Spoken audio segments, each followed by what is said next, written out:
आज एई मंजिरे माँ कौन बनइले शेषे मु खाइली कि नहीं आ स्वामी शेषे कौन मत भाषण मारे आसतु आज कौन है जाना घर को पाचिला पणस बहुत गुड़ाक आसाला से पणस खाई मंजी गुड़ा सब हो जाता यही मंजी गुड़ा मुझे खाएनि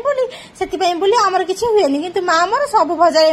मंजी गुड़ा पकई दीदीटा भाजी दिखती शेष सी भी निजे खाती कहीं मंजी गुड़ा मुझे खाएनि स्वामी घर को आसले देखीदे एत गुड़ा मंजी अच्छी नष्ट हो माँ को सी कौन कहे माँ घर खोजिले पाइले मत कहले एत गुड़ा मंजी अच्छी सब नष्ट कर तुम खाऊन कि मत खोई दौन यही मंजी आज गोटे किसी एमती बनाओ जहाँकि समस्ते भल लगे समस्ते खाइबे माँ को आसी कहली माँ कहले आज गोटे बढ़िया जिनसा मंजिरे बनइबी तू भी मंजिरे बनईदेवी तू खाइबू हो ठीक अच्छे बोली बनाओ कहली माँ मोर भी बनइले बना सरला खाया भी दिगला मत माँ कहले प्रथम तू टेस्ट कर कहलु केमी मु तो कौन टेस्ट करू करू अधा भजा खाईदेली एत टेस्टी होता आंगुठी चाटी खाईदेली स्वामी कहले खाइबेनी बोली मना कर अधा भजा खाईदेल यही तो तुम कथा आगे मना कर पछरे सब खाईदेव भजा